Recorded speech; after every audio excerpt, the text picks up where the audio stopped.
Parla il cuore di Napoli. Un giovane difensore portoghese, che si sta affermando come una straordinaria promessa in Serie A, è nel mirino della dirigenza del Napoli. Tuttavia, il Lecce chiede una cifra del tutto sproporzionata rispetto a quanto il Napoli ritiene equo. Inoltre, la pressione competitiva esercitata dal Benfica e da due club di Premier League aumenta. Questa situazione di mercato evidenzia le difficoltà di ingaggiare giovani talenti quando più club europei sono interessati. Nei prossimi minuti scoprirete chi è questo difensore e se il Napoli dovrebbe davvero investire una somma così ingente. Thiago Gabriel. Questo è il nome che sta generando un acceso dibattito dietro le quinte del Napoli. Difensore portoghese di soli 21 anni, nato il 26 dicembre 2004 a Cascais, attualmente in forza a Lecce in Serie A. Gabriel è alto 1,94 metri, destro, e offre una notevole presenza fisica unita a una tecnica in costante crescita. Il suo valore di mercato attuale è stimato in 4,59 milioni di euro, ma il Lecce chiede tra i 25 e i 30 milioni di euro, una cifra che non rispecchia adeguatamente la sua esperienza e la sua giovane età. Perché questa trattativa è importante per il futuro del Napoli?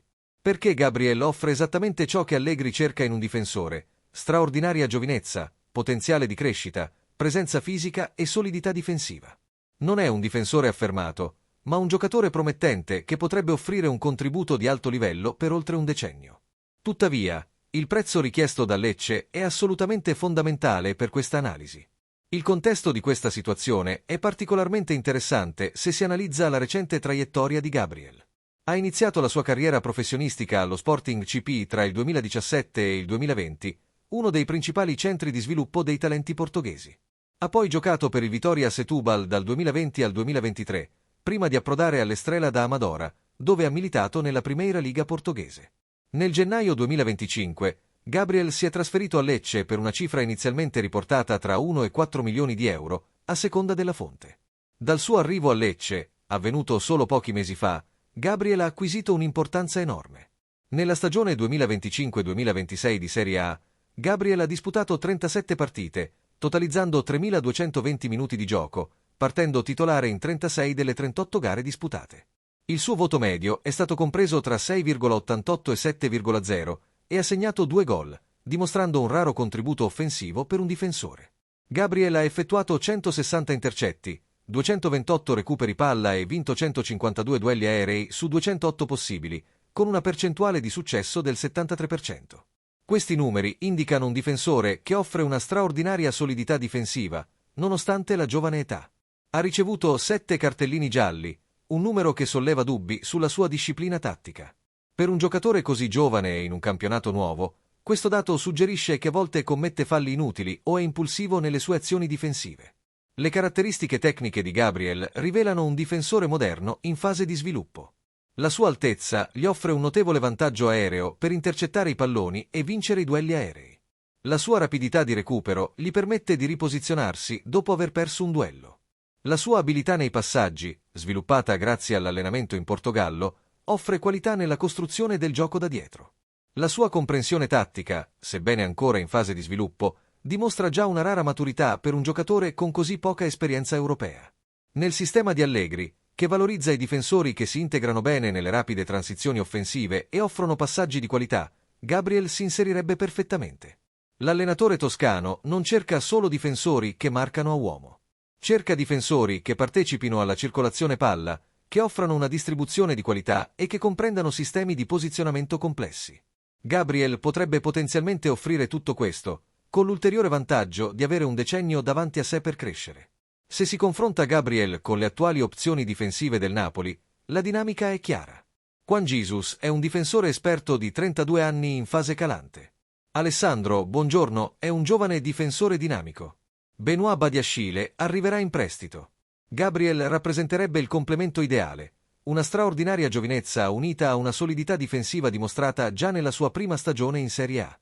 I punti di forza di Gabriel sono significativi per la sua età. Le sue doti difensive sono comprovate dai suoi straordinari numeri in Serie A. La sua presenza fisica è imponente. La sua intelligenza tattica, maturata in Portogallo, denota una rara maturità. La sua mentalità da professionista è evidente. Un giocatore che si è trasferito dal calcio portoghese alla Serie A e ha subito trovato un posto da titolare dimostra sicurezza e capacità di adattamento. Ma anche i suoi punti deboli meritano un'onesta considerazione. La sua esperienza difensiva contro attaccanti di livello Champions League è praticamente nulla. I suoi 7 cartellini gialli suggeriscono una discutibile disciplina tattica in determinate situazioni. La sua percentuale di successo in alcuni aspetti difensivi, pur essendo buona, non è eccezionale.